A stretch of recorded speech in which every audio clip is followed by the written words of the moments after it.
Hello, you absolute legends. Something truly monumental has happened in the world of GoldenEye speedrunning. Over the years, some pretty insane strategies have been found in the game. Strategies that shocked everyone when they were discovered. Techniques like warping straight through walls and doors, throwing objects across entire levels by R-leaning, and even shooting objectives through solid walls and terrain. You can never truly know when the end of these crazy discoveries will come.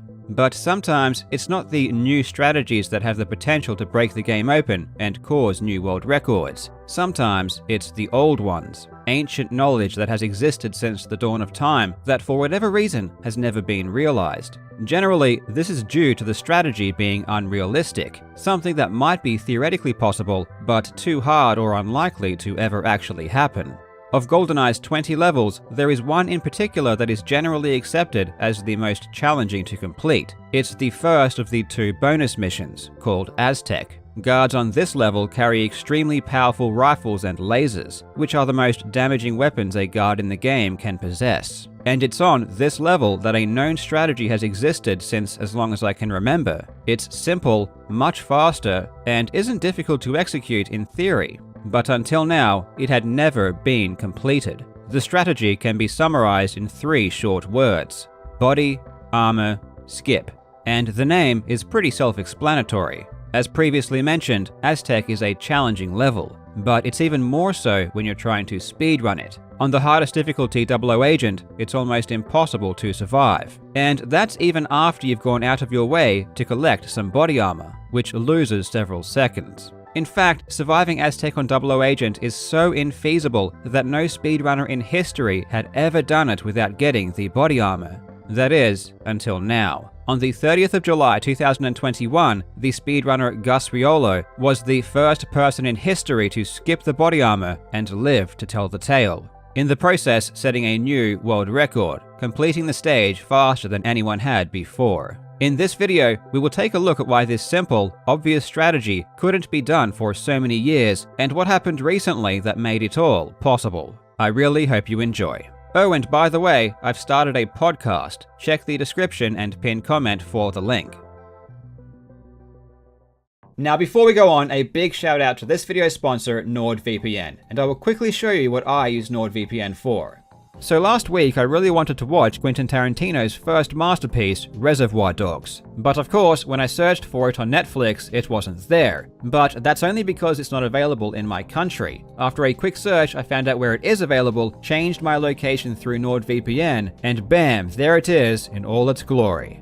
I'm already paying around $15 a month for my Netflix, so for just a few extra dollars, I'm getting access to over 5 times as many movies and TV shows. And this is on top of the other NordVPN standard features like extra security and the ability to browse the internet anonymously. Using Nord is really easy, they offer a money-back guarantee, and if you use my link in the description, you'll get a really great deal plus 4 additional months free. Just click the link in the description.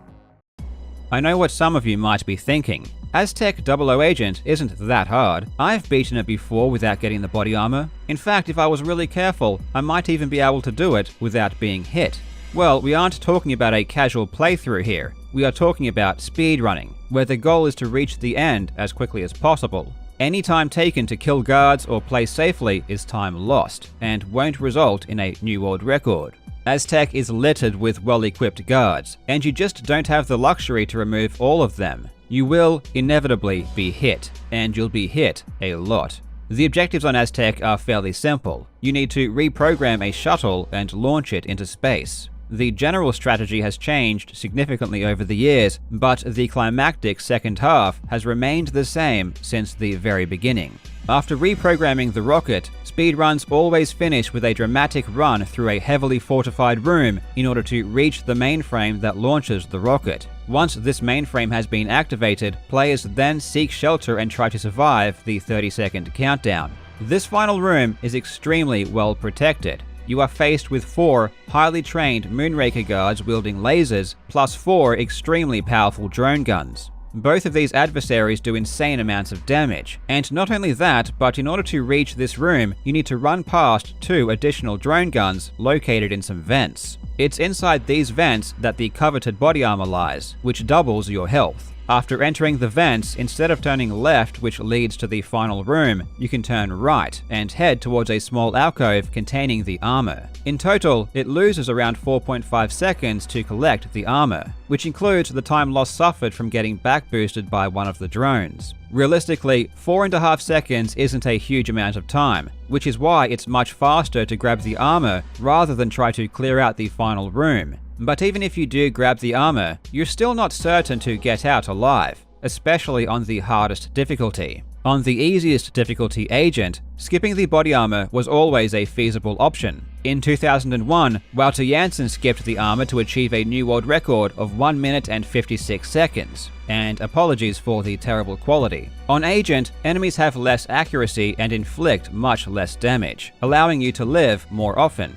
Grabbing the armor on this difficulty hasn't been seen in top runs for at least 20 years. The medium difficulty Secret Agent is a different story. Secret Agent is much tougher than Agent, and therefore going for the body armor was standard practice for many years. You also have to keep in mind that it's not just the final room that poses a threat. Speedruns require you to run past multiple guards on the way there, meaning that you'll be hit at least once almost every single time. By the time you reach the end, you no longer have full health, unless you were seriously lucky. Secret Agent was always in this weird position where if you did get the body armor, you had plenty of health and survival was relatively easy. This meant that you could play things super risky early on, and simply ignore most of the guards. In October of 2005, Ilari Pekala set a new record on Secret Agent of 1 minute and 44 seconds. You can see in the first room he runs straight through and in the process takes some damage. Playing like this ensures you'll take a few extra hits, but as long as you can make it to the armor, you should be okay. But this changed in 2006, when Brian Bossart decided to play the earlier rooms more safe. By killing guards, he preserved his health, and by the time he came to the vents before the final room, he had so much health that he decided to go left instead of right. In the end, he barely survived with literally 0 health left. Brian did ultimately end up saving time by skipping the armor on this run, but it's plain to see that taking the earlier rooms slower cost him time as well. Since 2006, Secret Agent has been a delicate balance between safety and speed. Some relatively recent world records still involved going as quickly as you could in the early stages and grabbing the armor to make up for it. In 2016, David Clemens achieved a time of 1 minute and 31 seconds with the armor, which is still only 1 second behind the current world record. David's 1:31 will likely be the last ever record using the armor though, as current strategies have made survivability in the early stages of the level slightly easier, which enables players to get more attempts at surviving the final room. 3 people have attained the current record of 1:30 without the armor, but in all likelihood, this time will be taken lower sometime in the near future. 00 Agent, on the other hand, has always been a different story. Even with the body armor, surviving this monstrosity of a level is terribly difficult. Personally, I've always hated levels where health was a concern, so naturally, AZTEC is one of my least favorite levels, and my times are generally slow. Out of every level in the game, AZTEC 00 Agent is easily the toughest to live through, and most runs simply come down to the final room and the question of will you make it out alive. AZTEC is also an interesting level because the objectives are the same for each difficulty. Literally, the only thing that changes is how accurate the guards are and how much damage they inflict. But this ends up having huge consequences for how fast you can complete the stage. Skipping the body armor on 00 Agent has always been a theoretical strategy, and if you were to take the best parts of all of the completed runs, you could easily prove it's possible. For example, we know that provided we have full health, we can definitely survive the final room. Drone guns and laser guards deal 2 bars worth of damage, so if we have full health, that means we could theoretically withstand 4 hits. Generally, the luckiest runs see players get hit 3 times. This is the lowest you would ever expect to go. Just this year, David Clemens even managed to complete a run with only 2 hits in the final room. But in all my years, I can only recall seeing this happen a single time, so it's probably not a realistic target. 3 or 4 hits is definitely doable though, so why hadn't a run been completed? Well, because the problem isn't just the final room. You are almost certain to get hit multiple times before you even reach it. The first room of the level is fairly simple. We eliminate the guards to remain safe and collect ammo, but the second room is where the problems start. We need to reach the secret door on the other side, but standing either side of the central bridge are two guards with AR-33s. We really don't have the luxury of stopping to take them out, so we basically just run past and hope for the best. Almost every single run will contain one or more hits from these guards. In the next room, we need to lure some guards to open up the large glass doors which are otherwise locked. This room can be cleared and the guards lured reasonably safely, but once the door opens, things change. We need to run out and reprogram the shuttle, but because we have the guidance data equipped, we are basically unarmed. During these vulnerable moments, we are at the mercy of the two guards we just lured. Again, most runs will result in multiple hits here, both during the reprogramming and also while fleeing. You are basically just hoping for the perfect guard animations to allow you just enough time to get in and out. Then, we run past even more guards who can hit you if their reaction time is quick enough. After this, we reach the vents before the final room. And this is where a final breakthrough made surviving without the body armor more possible than ever before. The two drone guns in this vents pose a major threat. Running down this tight corridor will result in multiple drone hits, and this was a major reason that body armor was such a necessity. Generally, most of the armor was used just to offset the damage taken by these two drone guns. That being said, there was a strategy that was developed for a secret agent which allows you to destroy one of the drones, therefore avoiding any hits. But it involves an extremely precise, almost frame-perfect technique in order to get through the computer console that blocks entry to the vents. It's important to point out that in order to launch the shuttle and start the final countdown, you need to pause to equip the launch protocol, and where you stop to pause becomes vitally important. The most logical place to pause is immediately after you blow up the console blocking the vents, as the resulting explosion takes several seconds to dissipate, so you are not really losing any time here. This explosion does a ton of damage, so it needs to be avoided. The only problem with this is that you won't have a weapon equipped while you are in the vents, so you have no way of shooting the drone. However, it is possible to get through the console explosion without taking damage if you time it absolutely perfectly. This is because in GoldenEye, explosive damage occurs in waves. It's essentially a frame-perfect window, but it is possible to squeeze through the first and second wave of the explosion. Now, with your weapon still equipped, you can perform another extremely precise burst to destroy the left drone gun as you run past. You can then pause afterwards just before running into the final room. On Secret Agent, even if you do get hit by the explosion, it's still not game-ending due to the decreased damage. But 00 Agent is once again a different story. This technique is so difficult it's almost never seen, but it has been tried. In early July of 2021, former GoldenEye champion Luke Sklarz did manage to execute the strategy perfectly and make it through both the console and the drone without being touched. Up until this point in the run, he had only been hit a single time. This meant that in the final room, he could afford to be hit a maximum of 3 times. If he did survive, it was certainly quick enough for a new world record, but the odds were low, and he barely made it halfway through the final room before succumbing. The strategy just seemed too difficult to actually do. But several weeks ago on the 7th of July, a breakthrough was made. The runner Ilari Pekala was streaming while attempting to figure out any possible ways to help deal with the drones in the vents. David Clemens, who was watching at the time, made an interesting suggestion. Ilari tested David's idea, and this was the result.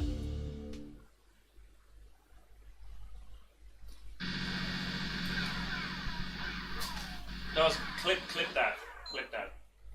That was pretty good. They had found a way to trick the drone gun into turning around to face the opposite direction, giving them just enough time to make it to the end of the vents before it hit them. This idea works by initially alerting the drone gun and then quickly going behind it, forcing it to start turning around, and then making a run for the next corner. Bear in mind, this obviously loses a second or so to the other strategy, but it's far, far easier. You can now do the standard strategy of pausing while waiting for the console explosion, eliminating a ton of risk. This was game-changing, and multiple runners began racing to see who could crack the level first.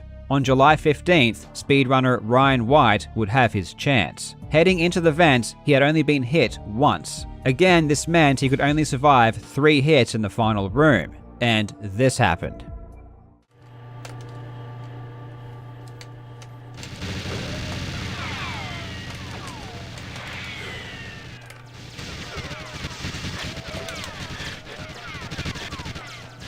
Oh my fucking god.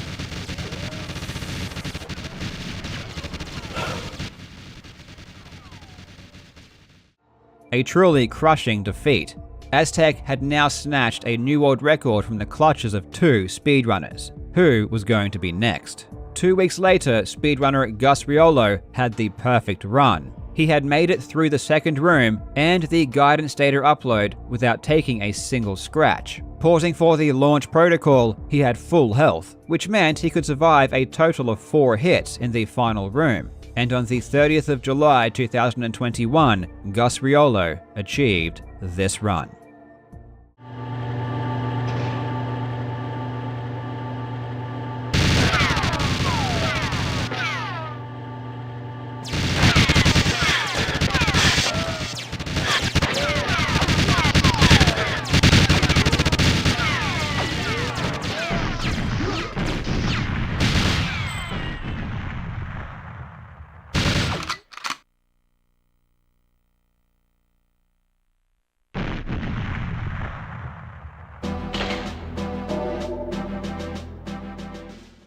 For the first time in history, a speedrunner had completed AZTEC 00 Agent without the body armor, setting a new world record in the process. Finally, the theoretical strategy that had been prophesized for over 20 years was a reality. 1 minute and 34 seconds is by no means perfect, but the strategy is so crazy that it's not a guarantee that it will be beaten anytime soon. On the other hand, now that the body armor skip has actually been achieved, this might also inspire others to put the time in to create their own history. Now, for those who like Minecraft, I have created the Legends SMP for those who enjoy this channel. It would be epic if we had some more people join. All you have to do is jump in my Discord for the link. As always, thank you so much for watching, you legends. I hope you are having a fantastic day, and I will see you in the next video.